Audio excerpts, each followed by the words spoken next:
Dr. Sarah Mitchell pushed her reading glasses up the bridge of her nose as she leaned closer to her computer screen in the dimly lit conservation lab of the Philadelphia Museum of American History. Outside, November rain drummed against the tall windows, creating a rhythmic backdrop to her focused breathing. At 42 years old, Sarah had spent nearly 2 decades examining colonial-era artwork, but tonight felt different. The digital imaging software displayed layer upon layer of a painting titled Victory at Yorktown, 1783, by the relatively unknown artist Edmund Whitfield. The painting had hung in the museum's Revolutionary War Gallery for 73 years, depicting General George Washington and his officers celebrating the formal end of the Revolutionary War. Visitors passed it daily, barely glancing at what appeared to be standard patriotic imagery from the period. But 3 weeks ago, during a routine conservation assessment, Sarah's assistant noticed something unusual in the infrared reflectography scan. There were inconsistencies in the paint layers, suggestions that the original composition had been altered. Sarah clicked through the multispectral imaging files, her heart rate increasing with each image. The X-ray fluorescence data showed clear evidence of overpaint in the lower right quadrant of the canvas. Someone, at some point in the painting's history, had deliberately covered something up. She zoomed in on the area, watching as the computer's algorithmic reconstruction began to reveal what lay beneath. The shape of a figure slowly emerged from the digital shadows, a person who had been erased from history. Her office door opened suddenly, startling her. Marcus Chin, the museum's director, walked in carrying 2 cups of coffee. At 55, Marcus had the practiced calm of someone who had navigated the complex world of museum politics for decades, but even he seemed intrigued by Sarah's recent findings. "You're still here?" Marcus asked, setting one of the cups on her desk. "It's almost midnight." "Look at this," Sarah said, gesturing to her screen. "The imaging is finally complete. Marcus, there's definitely someone painted over here." And based on the positioning and the original pigment analysis, this figure was standing right beside Washington. Marcus leaned over her shoulder, his expression shifting from casual interest to focused attention. "Can you tell anything about who it was?" "Not yet, but I can tell you this wasn't amateur work. Whoever painted over this figure knew exactly what they were doing. They matched Whitfield's technique perfectly, blended the background seamlessly. If we hadn't been running these scans for the conservation report, we never would have known." The rain outside intensified, wind rattling the old museum windows. Sarah pulled up another file, this one showing the chemical composition of the paint layers. The overpaint dates to approximately 1847, based on the pigment composition. That's 64 years after the painting was created. Someone in the mid-19th century decided this figure needed to disappear. Marcus straightened up, his hand thoughtfully stroking his chin. "This could be significant, Sarah. But we need to be careful. You know how these things can spiral in the current climate. Before we go public with anything, we need absolute certainty about what we're looking at." Sarah nodded, understanding the weight of his words. In her 20 years as an art conservator and historian, she had learned that discoveries about American Revolutionary War art could ignite passionate debates. Museums had to balance historical truth with public perception, funding concerns, and political pressures from all sides. "I want to bring in Dr. James Hartford from the Restoration Department," Sarah said. "If anyone can safely reveal what's underneath without damaging the original work, it's him. We also need to dig into the painting's provenance records, find out where it was between 1783 and 1847. Marcus took a long sip of his coffee, his eyes never leaving the screen. "All right, but keep this quiet for now. Just you, James, and myself. Document everything meticulously. And Sarah, prepare yourself for the possibility that this might not be what you're hoping for." After Marcus left, Sarah remained at her desk, staring at the ghostly outline of the hidden figure on her screen. She opened her personal notebook, a leather-bound journal where she kept her unofficial observations and theories. Over the years, she had learned that the official documentation required by the museum often failed to capture the human element of historical discovery, the intuitive leaps and emotional connections that guided real research. She wrote, November 16th, 11:47 p.m. The figure appears to be male, approximately 5 feet 8 inches tall based on the scale relationship to the other figures. The posture suggests military bearing. Why was he erased? Who made that decision? And perhaps most importantly, who was he? Sarah's phone buzzed with a text from her daughter, Emma. "Mom, you promised you'd be home by 10. Again." She felt the familiar pang of guilt that accompanied her passionate pursuit of historical truth. Emma, a college sophomore studying journalism at Temple University, had grown up in museums, surrounded by artifacts and archives. She understood her mother's dedication but also resented it sometimes. Sarah typed back, "I know, honey. I'm sorry. Something important came up at work. I'll make it up to you this weekend. I promise." She shut down her computer and gathered her things, but her mind remained fixed on the painting. As she walked through the empty museum halls, past displays of colonial furniture and Revolutionary War uniforms, she couldn't shake the feeling that she was on the verge of uncovering something that would challenge the accepted narrative of American history. The next morning, Sarah arrived at the museum before sunrise. The security guard, Robert, an older black man who had worked there for 30 years, greeted her with his usual warm smile. "You're here early, Dr. Mitchell," Robert said, signing her in at the front desk. "Big project, Robert. Can't seem to think about anything else." Robert chuckled. "That's how you know it matters. My grandfather used to say, when something keeps you up at night, it's because your soul knows it's important." His words stayed with Sarah as she made her way back to her lab. She had already sent an encrypted email to Dr. James Hartford, asking him to meet her at 8 a.m. She spent the next 2 hours reviewing every piece of documentation they had on Victory at Yorktown. The painting had been donated to the museum in 1952 by the estate of Charles Whitfield Morrison, a descendant of the original artist.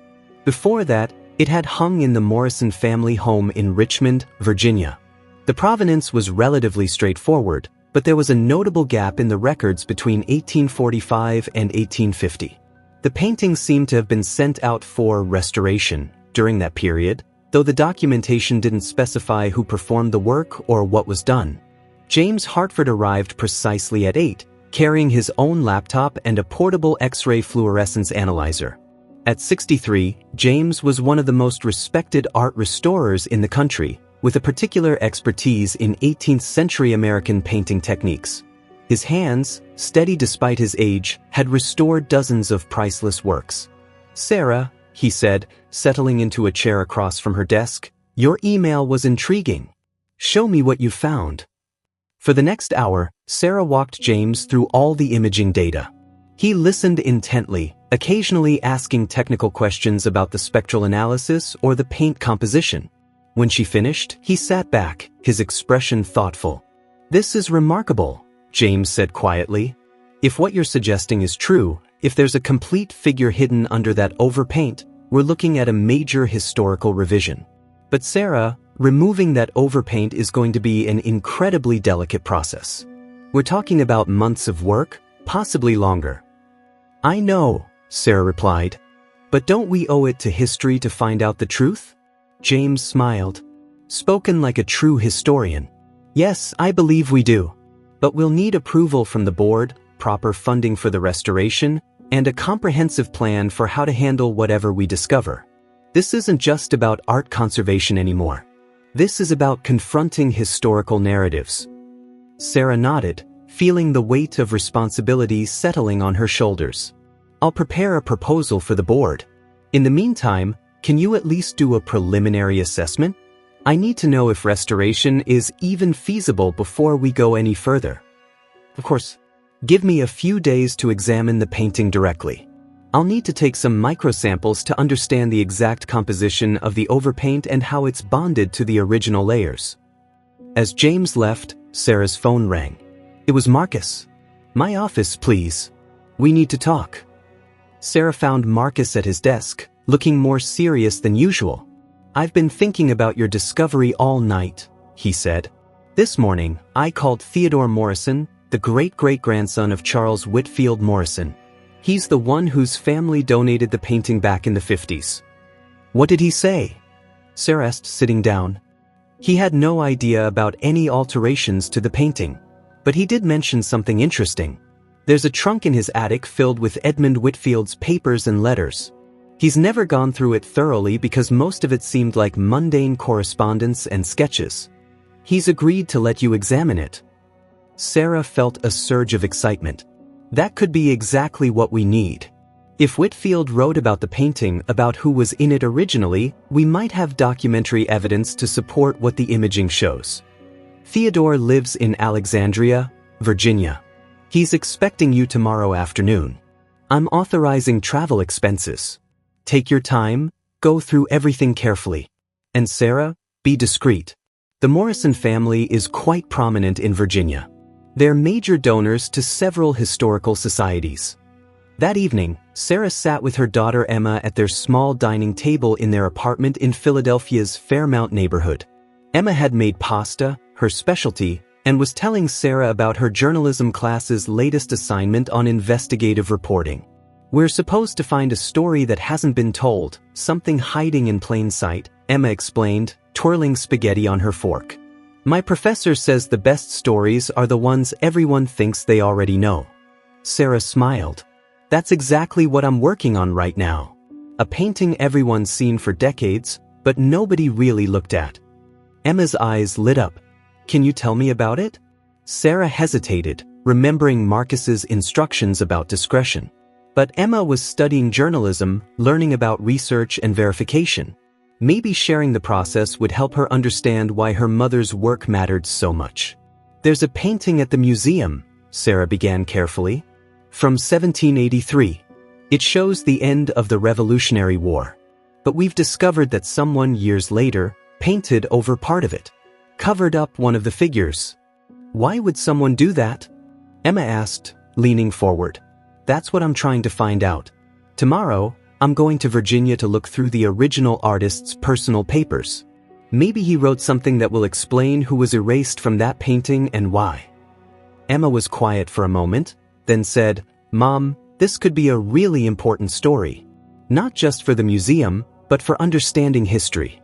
Can I follow along? Not to publish anything, she added quickly, but to learn how you do this kind of research. Sarah considered the request. Having Emma involved might actually be helpful. Fresh eyes, different perspectives. But you have to promise me that everything stays confidential until the museum is ready to make an official announcement. I promise, Emma said solemnly. When do we leave for Virginia? The next afternoon, Sarah and Emma drove south on 95 toward Alexandria. The November landscape was a study in browns and grays, trees bare against an overcast sky. Emma sat in the passenger seat, reviewing notes on her laptop about 18th century American art and the Revolutionary War period. Did you know, Emma said, that there were thousands of black soldiers who fought in the Revolutionary War? I'm reading this article about the 1st Rhode Island Regiment. It was mostly made up of formerly enslaved men who were promised freedom in exchange for military service. Sarah glanced at her daughter, impressed. Not many people know that history. It's been overlooked for a long time. Why? Emma asked. Why would we forget something so important? Because, Sarah said carefully, history isn't just about what happened. It's about what we choose to remember and what we choose to forget. And sometimes, those choices reflect the prejudices and priorities of the people telling the story. They arrived at Theodore Morrison's home in Alexandria just after 3 p.m. The house was a beautifully preserved Federal-style mansion, the kind of place that whispered old money and long lineage. Theodore himself answered the door, a tall man in his mid-70s with silver hair and the practiced courtesy of Southern gentility. Dr. Mitchell, he said warmly, shaking her hand. And this must be your daughter. Please, come in. He led them through rooms filled with antiques and family portraits to a third-floor attic that had been partially converted into a storage space. In the center of the room sat a large wooden trunk, its brass fittings tarnished with age. This belonged to Edmund Whitfield, Theodore explained. It's been passed down through the family for generations. My grandfather looked through it once, said it was mostly bills and sketches. But you're welcome to examine everything. I'll be downstairs if you need anything. After Theodore left, Sarah carefully opened the trunk. The smell of old paper and aged leather filled the air. Inside were dozens of letters, bound with faded ribbon, along with sketchbooks, invoices, and what appeared to be a personal journal. "Where do we start?" Emma asked, pulling on cotton gloves that Sarah had brought. "Let's organize everything chronologically first," Sarah suggested. "We're particularly interested in anything from 1783 or the years immediately following." For 3 hours, Sarah and Emma carefully sorted through Edmund Whitfield's papers. The artist, they discovered, had been meticulous in his record-keeping. There were letters to patrons, correspondence with other painters, detailed invoices for supplies and commissions. But what Sarah was most interested in were the personal letters, the ones that might reveal the story behind Victory at Yorktown. Emma was examining a bundle of letters from 1783 when she suddenly gasped. "Mom, look at this." She handed Sarah a letter dated October 1783, written in Whitfield's flowing script. Sarah read aloud, "My dearest sister Margaret, I have completed the commission for General Washington's celebration painting. It is, I believe, my finest work yet. I have included all 12 officers who were present at the treaty signing, and at the General's specific request, I have also painted young Sergeant William James, the colored soldier who served with such distinction throughout the campaign.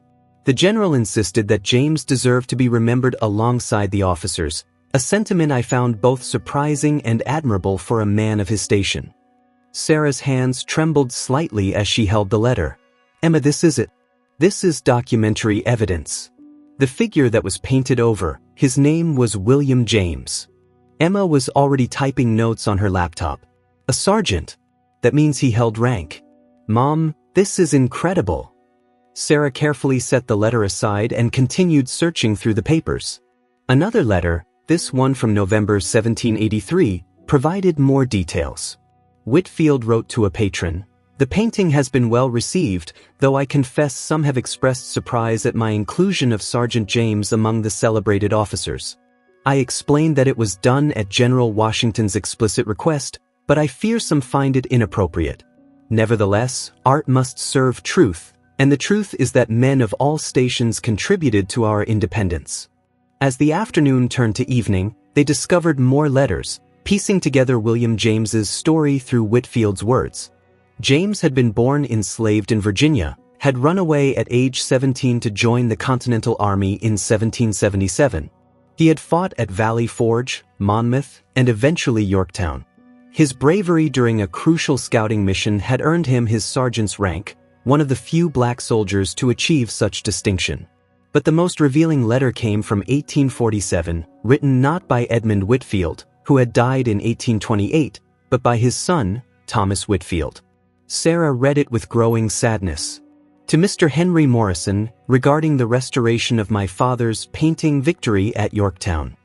I am in receipt of your request to alter the painting to remove the figure of the colored soldier. While I understand your concerns about propriety and the current social climate, I must tell you that this decision troubles me deeply. My father painted that man at General Washington's request, considered it one of his finest works, and spoke often of the soldier's service and sacrifice.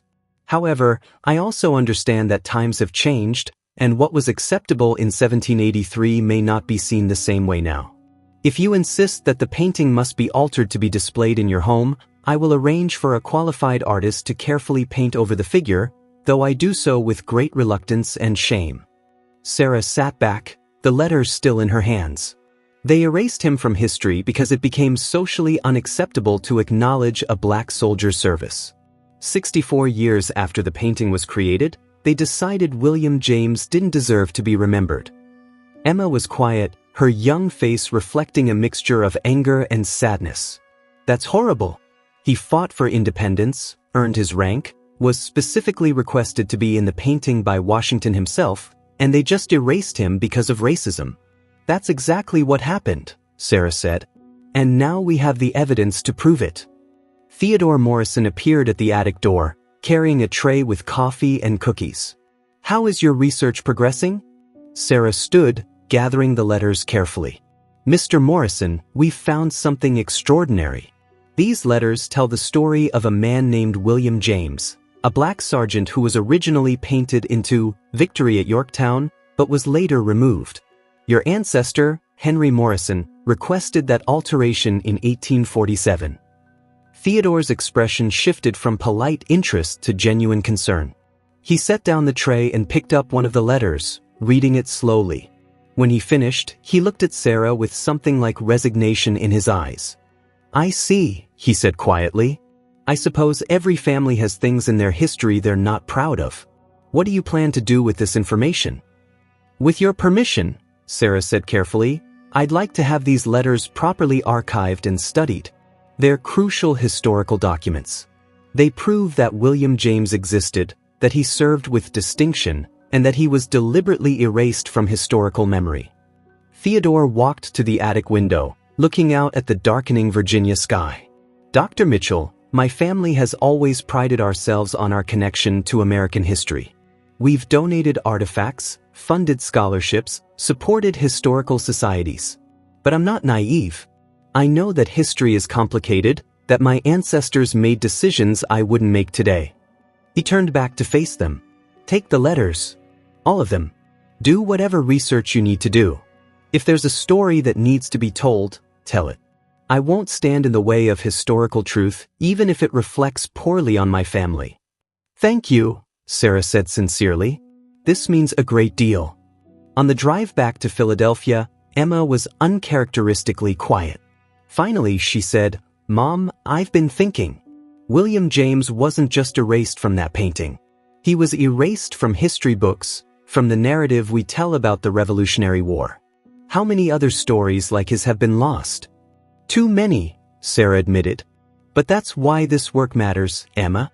Every time we recover one of these lost stories, we get closer to understanding the full truth of our history." The following Monday, Sarah presented her findings to the museum's board of directors. She displayed the multispectral images, read excerpts from the letters, and explained the historical significance of the discovery. The boardroom, with its mahogany table and portraits of past directors, felt unusually tense as she spoke. When she finished, there was a long silence. Finally, Patricia Westbrook, the board's chairwoman, spoke. "Dr. Mitchell, this is certainly fascinating research. But I think we need to carefully consider the implications of moving forward with a public revelation. This museum has relationships to maintain, donors to consider." Sarah felt her frustration rising but kept her voice measured. "With respect, Ms. Westbrook, our primary obligation is to historical truth, not to making people comfortable with sanitized versions of the past." Another board member, Richard Holbrook, a retired banker, leaned forward. "Dr. Mitchell, no one's suggesting we hide the truth. But we need to think about how this will be perceived. The museum already faces criticism from some quarters for being too focused on social issues. If we make a big production out of this, we'll be accused of pushing an agenda." Marcus Chen intervened, his voice diplomatic. "I think what Dr. Mitchell is proposing is standard historical practice. We've discovered that a painting was altered to remove a historically significant figure. Our responsibility, as a museum dedicated to American history, is to document that discovery and, if possible, restore the painting to its original state. That's not an agenda. That's scholarship." The debate continued for another hour. Some board members were enthusiastically supportive, seeing the discovery as an opportunity for the museum to contribute to important historical conversations. Others were more cautious, worried about political backlash, donor reactions, and media attention. Finally, Patricia called for a vote. The board approved moving forward with the restoration by a narrow margin, 7 votes to 5. Sarah felt relief mixed with concern. The divided vote suggested that the path ahead wouldn't be easy. After the meeting, Marcus pulled Sarah aside. "You won," he said, "but barely. You need to understand that every step of this process is going to be scrutinized. Document everything. Be prepared for pushback." Sarah nodded.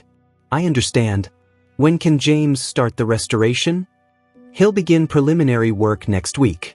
"But Sarah, the restoration is going to take at least 6 months, possibly longer. And we'll need to develop a comprehensive plan for how to present this to the public when the time comes." That evening, Sarah met with James Hartford in the conservation lab to discuss the restoration process. James had been examining the painting closely for the past week, taking microsamples and analyzing the overpaint's chemical composition. The good news, James explained, is that whoever did the overpaint in 1847 used high-quality materials and was skilled enough to make the alteration reversible. They didn't scrape away or damage the original paint underneath. The bad news is that removing the overpaint without damaging Whitfield's original work is going to require extreme precision. He showed Sarah a magnified photograph of a tiny section of the painting. See here? The overpaint is bonded to the varnish layer that protected the original painting. We can dissolve that varnish chemically, but we have to do it in tiny increments, constantly monitoring to make sure we don't go too deep. How long for each section? Sarah asked. Days. Maybe weeks, depending on how the paint responds. This isn't like cleaning a painting where you can work in larger areas. Every square inch has to be treated individually, tested, retreated. It's going to be tedious. But it can be done? Yes, James said confidently. It can be done. And Dr. Mitchell, I have to tell you, in 35 years of restoration work, I've never been more excited about a project. We're going to bring someone back from oblivion. That's powerful. Winter settled over Philadelphia as James Hartford began the painstaking work of revealing William James beneath centuries of concealment. Sarah visited the conservation lab daily, watching as microscopic areas of overpaint were carefully dissolved, tested, documented. Each session revealed tiny fragments of the hidden figure, painterly strokes that Edmund Whitfield had laid down more than 240 years ago. Emma often accompanied her mother to the museum after her classes at Temple. The project had captured her imagination completely.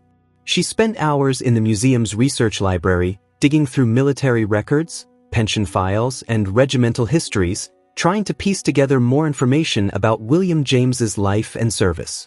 "Mom, look at this," Emma said one snowy January afternoon, showing Sarah a document she'd found in the National Archives database. It's a pension application from 1818. William James, Sergeant, Continental Army, discharged 1783. He applied for a military pension and it was granted. That means there's an official government record of his service. Sarah examined the document on Emma's laptop. The pension record included basic biographical information. William James had been born enslaved around 1760, had served in the Continental Army from 1777 to 1783, and had been living in New York City at the time he applied for his pension. He listed his occupation as carpenter. "This is excellent work, Emma," Sarah said proudly. "We're building a complete picture of who this man was. He wasn't just a figure in a painting. He had a whole life after the war." As the restoration progressed, other details emerged. In early February, James revealed part of William James's uniform.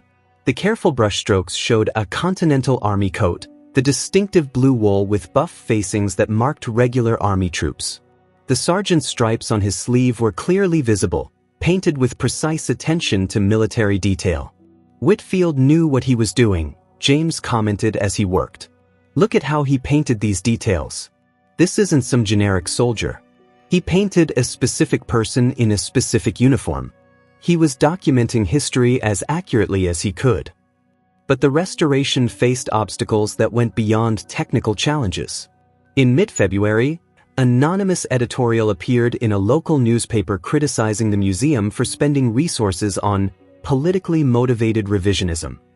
The editorial didn't specifically name the painting or the project, but its target was clear. Sarah read the editorial in her office, her jaw tightening with frustration. "They're calling historical accuracy politically motivated," she said to Marcus, who had come to discuss the situation. "Welcome to the current landscape," Marcus replied with a sigh. "Everything is political now, even establishing basic facts about the past. We've been getting emails too. Some supportive, some quite hostile. The board is getting nervous. Are they going to stop the restoration?" Sarah asked, feeling her heart rate increase. "No. We have a contract with James, and he's already months into the work. But they're insisting that we develop a very careful communication strategy before we go public with the completed restoration. They want to control the narrative." Sarah stood up, pacing her small office. Marcus, the narrative is already established by the historical evidence. William James existed. He served. He was painted into that artwork at George Washington's request. Someone erased him for racist reasons in 1847. Those are facts, not narratives. I agree with you, Marcus said calmly, but the board's concern isn't about the facts. It's about how different groups will interpret and weaponize those facts. Some will see this as an important historical correction. Others will see it as the museum pushing a certain political viewpoint. We have to be prepared for both reactions. After Marcus left, Sarah sat at her desk, feeling the weight of the project pressing down on her. She had spent her career pursuing historical truth, believing that accurate knowledge of the past was inherently valuable. Now she was discovering that even the most carefully documented historical fact could become contested terrain. Her phone rang. It was Robert, the security guard from the front desk. Dr. Mitchell, there's a gentleman here to see you. Says his name is Marcus James. Claims he's a descendant of the soldier in your painting. Sarah felt a jolt of surprise. Send him up, please. 5 minutes later, a black man in his mid-60s entered her office. He was dressed in casual but neat clothes, carrying a weathered briefcase. His demeanor was a mix of nervous excitement and careful dignity. Dr. Mitchell, he said, extending his hand. Thank you for seeing me. My name is Marcus James. I'm a retired history teacher from Brooklyn. And I believe my ancestor was the man who was erased from your painting. Sarah gestured for him to sit down. Please, tell me what you know. Marcus opened his briefcase and pulled out a folder filled with carefully preserved documents. My family has passed down the story for generations. William James, Continental Army Sergeant, fought in the Revolution, was promised freedom for his service. After the war, he settled in New York, worked as a carpenter, raised a family. We've kept records, genealogical documents, family letters. And we've always known about the painting. He spread several documents on Sarah's desk. Birth records, marriage certificates, property deeds, all tracing a line of descent from William James to the man sitting before her. My grandfather used to tell me, Marcus continued, that our ancestor had stood beside General Washington in a famous painting, but that he'd been painted out later because people didn't want to acknowledge that black soldiers had fought for independence. I always thought it was family legend, the kind of story that gets embellished over time. Then last month, a friend sent me an article about your discovery. Dr. Mitchell, you're proving that our family story was true. Sarah felt overwhelmed by the moment. Mr. James, your family maintained that history for over 2 centuries, even when the physical evidence had been erased. That's remarkable. It was important to us, Marcus said simply. My grandfather used to say, they can paint over our history, but they can't paint over our memory. And now, you're bringing that memory back into the light. Sarah spent the next 2 hours with Marcus James, going through his family's documents, cross-referencing them with her own research. The evidence was compelling. Marcus's genealogical research traced back to William James's children, grandchildren, and great-grandchildren, each generation maintaining the story and preserving what documents they could. Would you like to see the restoration in progress? Sarah asked finally. Marcus's eyes widened. Could I? That would mean everything. Sarah led him to the conservation lab, where James Hartford was working under intense magnification on a section of the painting. James looked up, saw the emotion on Marcus James's face, and immediately understood who he was. Mr. James, the restorer said gently, come here. I want to show you something. He adjusted the magnification and lighting, revealing a small section of the painting he'd recently uncovered. It showed part of William James's face, just the curve of a cheekbone and the corner of an eye, but painted with remarkable sensitivity and humanity. Marcus stared at the fragment of his ancestor's face, tears streaming down his cheeks. My God, he whispered. That's really him. That's really my great-great-great-great-grandfather. The 3 of them stood there in the conservation lab, surrounded by the tools and chemicals of restoration, looking at a piece of history that was being rescued from deliberate erasure.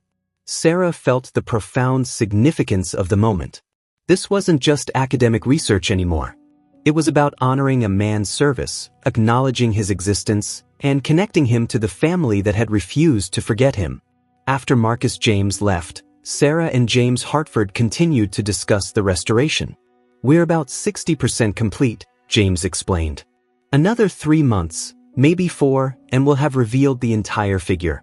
Then we'll need to stabilize the exposed original paint, apply new varnish, and do final color matching on any areas that were damaged." "Have you started revealing his face yet?"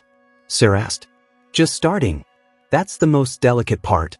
Whitfield painted faces with incredible detail, very thin layers of paint over careful underpainting. "I have to be extremely cautious not to disturb any of those layers." Over the following weeks, as winter turned to early spring, William James's face slowly emerged. Edmund Whitfield had painted him with dignity and individuality. This wasn't a generic representation of a soldier. It was a portrait of a specific person, captured with the same care and attention that the artist had given to the white officers surrounding him. Emma continued her research, now with Marcus James's help. They discovered that William James had lived until 1831, dying at approximately 71 years old.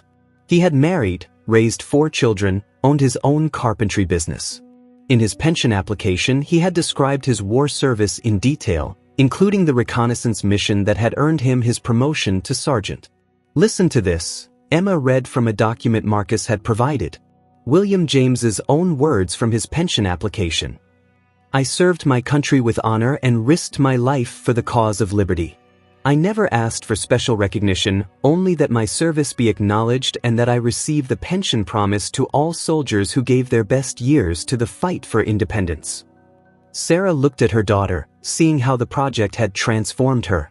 Emma had started this as a class assignment, a way to learn about investigative research. Now she was genuinely invested in telling William James's story with accuracy and respect. In early April, James Hartford called Sarah and Emma to the conservation lab. "I have something to show you," he said, barely containing his excitement. The restoration was nearly complete. William James stood in the painting in his Continental Army uniform, his sergeant's stripes clearly visible, his posture erect and military. His face, now fully revealed, showed a young man in his early 20s, looking directly at the viewer with an expression of quiet pride and determination. But what made Sarah catch her breath was William James's position in the composition. He wasn't relegated to the background or the edges of the painting. He stood in the middle ground, just slightly behind George Washington, positioned in a way that made him an integral part of the celebration. Whitfield had painted him as belonging there, as having earned his place among the men who had won the war. "This changes everything," Sarah said softly. "This isn't just about uncovering a hidden figure. This is about seeing how the original artist and George Washington himself viewed William James's contribution. He's painted with respect, with dignity, as an equal participant in this historical moment." Emma was taking photographs, documenting the restoration from every angle. "This is going to be huge when it goes public, Mom. People need to see this." Sarah knew Emma was right, but she also felt apprehensive about the public unveiling. The museum's board was still divided on how to present the discovery. Some members wanted a major press conference, educational programming, a complete reinterpretation of the gallery space around the painting. Others preferred a quieter approach, simply placing the restored painting back on display with updated wall text and letting visitors discover it on their own. Marcus Chun called a meeting in late April to finalize the unveiling plan. The meeting included Sarah, James Hartford, Patricia Westbrook, and several other board members, the museum's public relations director, and representatives from the museum's education department. "I've consulted with several colleagues at other museums," Patricia began, "and the consensus is that we need to be thoughtful and proactive with this announcement. This painting is going to attract attention, possibly controversy. We need to control the initial narrative." Sarah bristled slightly at the phrase, "control the narrative," but she understood the concern. "What are you proposing?" she asked. The PR director, a young woman named Jennifer Costa, presented a comprehensive plan. "We suggest a phased approach. First, we publish Dr. Mitchell's research in a peer-reviewed art history journal. That establishes the academic credibility of the discovery. Then, we host a scholarly symposium about the painting, inviting historians, art experts, and military historians to discuss its significance. Only after those two steps do we unveil the restored painting to the public, with a comprehensive exhibition that provides full historical context. How long will all that take? Emma asked. She had been invited to the meeting at Sarah's request, given her extensive research contributions. At least 6 months from start to finish, Jennifer replied. Maybe longer. Academic publishing moves slowly. Sarah shook her head. That's too long. The restoration will be complete in 2 weeks. The story is already leaking out. We've had journalists asking questions. If we wait 6 months, we'll lose control of the narrative entirely. Someone else will break the story, probably without proper context. The discussion continued for over 2 hours, with passionate arguments on all sides. Finally, they reached a compromise. The museum would publish Sarah's research on their website and submit it simultaneously to an academic journal. They would unveil the restored painting in a special exhibition in mid-June, about 2 months away. The exhibition would include extensive historical context, the letters from Edmund Whitfield, William James's military records, and interviews with Marcus James and other descendants. As the meeting concluded, Patricia Westbrook pulled Sarah aside. Dr. Mitchell, I want you to understand something. This museum is taking a risk with this exhibition. We're presenting history that some people won't want to hear. I'm supporting this because I believe it's the right thing to do, but I need you to be prepared for criticism, pushback, maybe even protests. I understand, Sarah said. But, Patricia, isn't that what museums are supposed to do? Present uncomfortable truths, challenge accepted narratives, help people understand the full complexity of history. Patricia smiled slightly. In theories. In practice, it's a lot messier.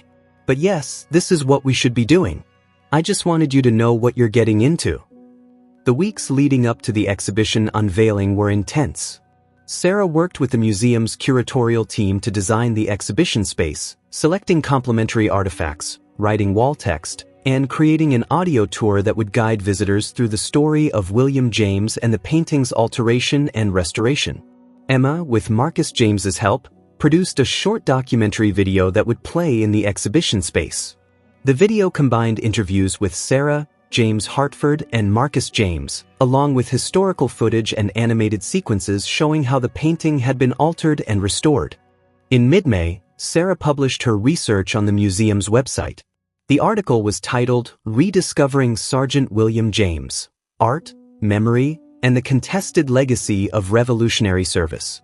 It was comprehensive, carefully documented, and written for both scholarly and general audiences.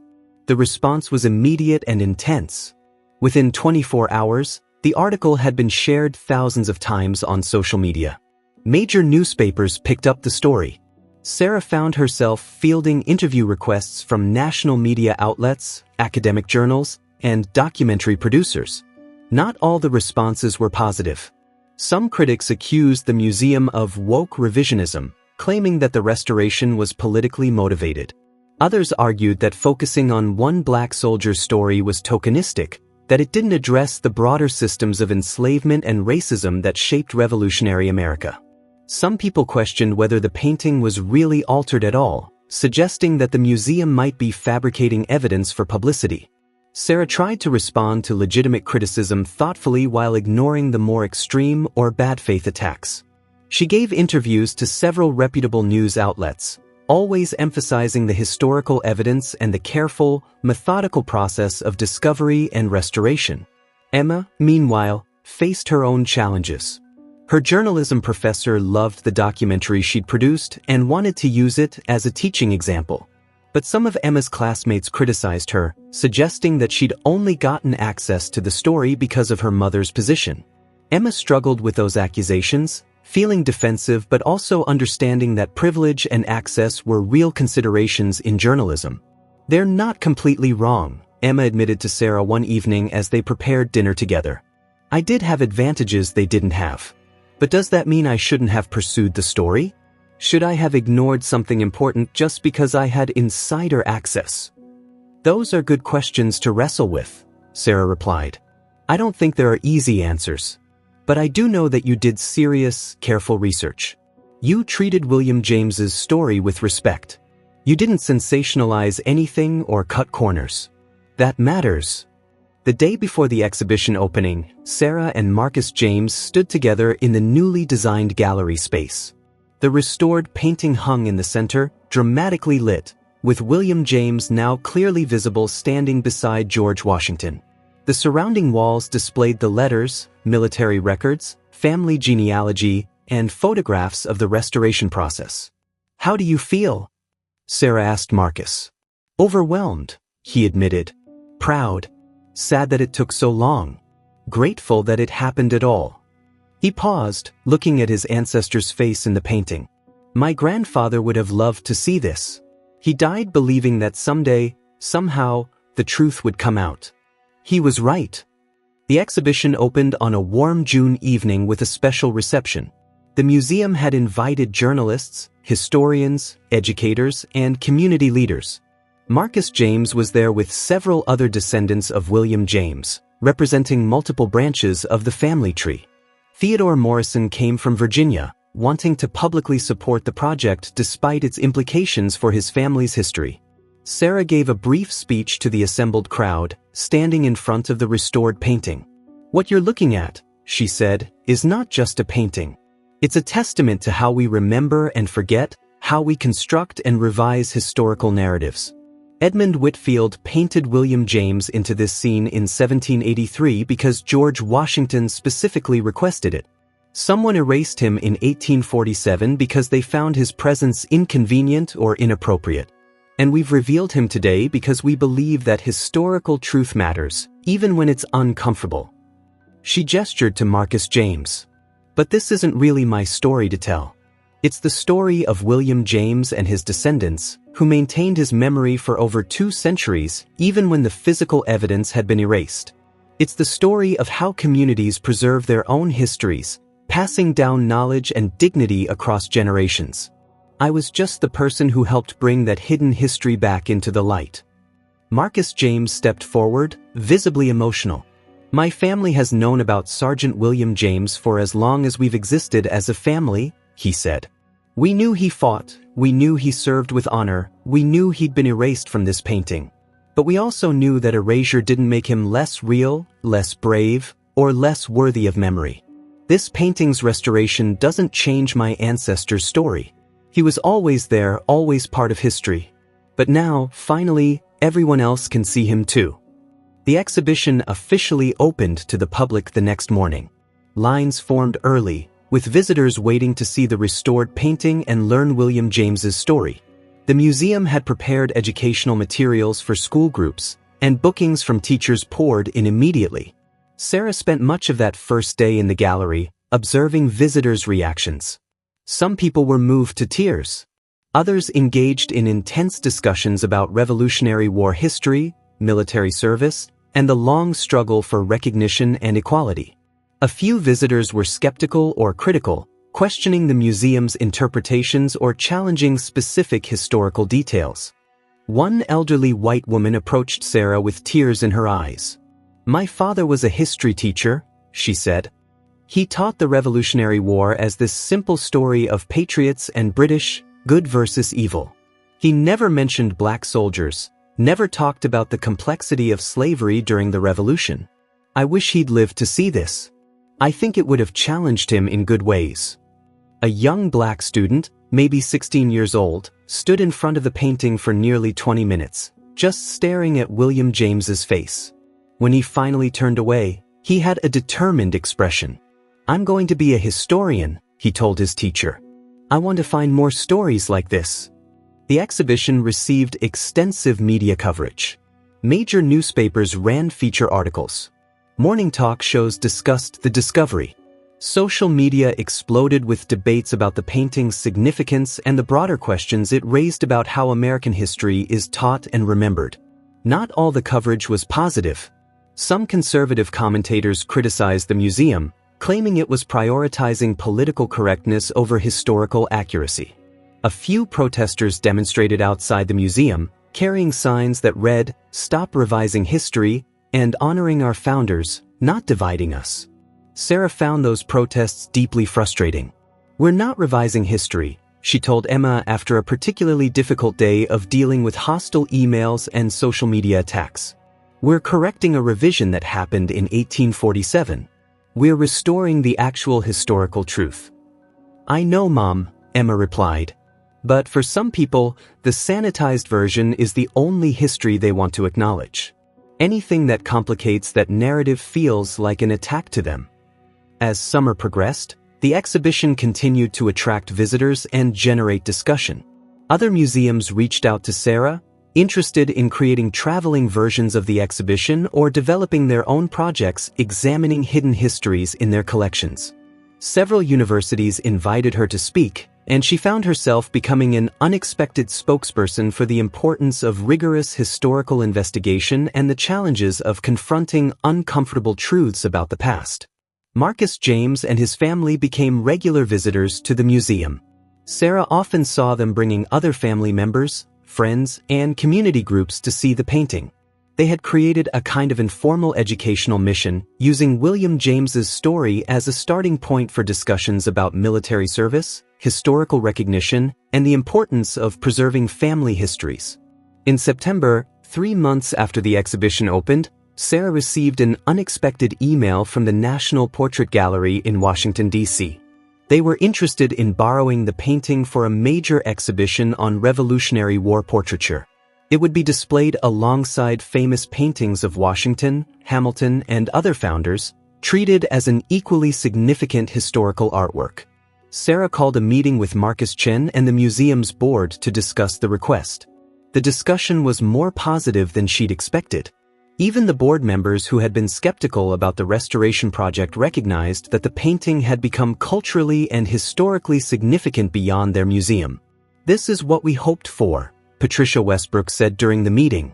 "We took a risk, we did careful research, we told an important story, and now it's reaching a much wider audience. That's exactly what museums should do." On a cool October evening, Sarah and Emma sat together in the now familiar gallery, looking at the restored painting. The museum was closed, giving them a rare moment of quiet contemplation. "I've been thinking," Emma said, "about what this whole experience has taught me. About history, about research, about the stories we tell and the ones we forget." "What have you learned?" Sarah asked. "That every historical narrative is a choice," Emma replied. "Someone decided to include William James in the painting. Someone else decided to erase him. You decided to reveal him again. And each of those choices reflected the values and priorities of the people making them. History isn't just what happened. It's what we choose to remember and how we choose to tell it." Sarah nodded, proud of her daughter's insight. "That's exactly right. And that means we have a responsibility to be as truthful and as comprehensive as we can be. Not to push an agenda, but to acknowledge complexity. To give voice to people who've been silenced. To admit when previous narratives were incomplete or biased." As they left the museum that evening, Sarah thought about the journey that had brought her to this point. A routine conservation scan had revealed a hidden figure. That discovery had led to months of research, restoration, debate, and public engagement. Now, William James was no longer hidden. His story was known, his service acknowledged, his humanity recognized. But Sarah also knew that this was just one story among thousands. How many other historical figures had been erased, forgotten, or deliberately excluded from the narratives we tell about the past? How many other paintings, documents, and artifacts contained hidden truths waiting to be discovered? The work, she realized, was never really finished. Every answered question opened up new lines of inquiry. Every recovered story suggested others that remained lost. That was the nature of historical research, the endless pursuit of truth in a past that could never be fully known but must always be more fully understood. As she walked to her car with Emma, Sarah's phone buzzed with an email notification. It was from a small historical society in South Carolina. They had a painting from 1782 in their collection, and after reading about her work with Victory at Yorktown, they had run some preliminary imaging scans on their own artwork. They found anomalies suggesting possible alterations. Would Dr. Mitchell be interested in examining it? Sarah showed the email to Emma, who smiled. "Are you going to do it?" "Absolutely," Sarah replied. "There are more stories out there waiting to be told. We've just begun." The painting Victory at Yorktown remained on display at the Philadelphia Museum of American History, a testament to courage revealed and memory restored. Visitors continued to come, to learn William James's name, to see his face, to understand that the fight for independence was more complex and more inclusive than simplified narratives had suggested. Sergeant William James stood in the painting where he had always belonged, no longer hidden, no longer forgotten, finally visible to a world that had tried to erase him but had failed. His descendants maintained their family's proud connection to his legacy. Scholars studied his service and his story. And somewhere in the historical record, other voices waited to be heard, other truths waited to be revealed. The work of recovering the past, Sarah knew, would continue. Each discovery added depth and complexity to the American story, challenging comfortable myths and revealing difficult truths.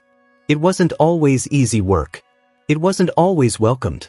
But it was necessary, essential, vital to understanding who we had been and who we might become. As Sarah drove home through the Philadelphia evening, she thought about Edmund Whitfield, painting William James into his composition in 1783, at George Washington's request, capturing a moment of unity and recognition that would later be deliberately obscured. She thought about the Morrison who had ordered the erasure in 1847, choosing conformity over truth. She thought about the James family, maintaining their ancestors' memory across generations despite the absence of physical evidence. And she thought about her own role, using the tools of modern technology and historical scholarship to bridge those centuries and restore what had been lost. History, she reflected, was always a conversation between past and present, between what happened and what we choose to remember, between erasure and revelation. The restored painting was her contribution to that ongoing conversation, a small but significant act of recovery and recognition. And in the quiet gallery of the Philadelphia Museum of American History, William James stood in his Continental Army uniform, finally visible again after nearly 200 years of concealment, his story told, his service honored, his humanity acknowledged. The painting that once celebrated freedom while hiding one of freedom's defenders now told a fuller, more honest story about the Revolutionary War and the complex, difficult, essential American journey toward justice and recognition for all who contributed to the nation's founding. The work continues. The stories wait. The truth persists, even when buried, even when denied, even when deliberately erased. And there will always be those who choose revelation over concealment, who choose truth over comfortable myth, who choose to remember rather than forget. Sarah Mitchell was one of those people. And William James, after centuries of enforced silence, could finally be heard.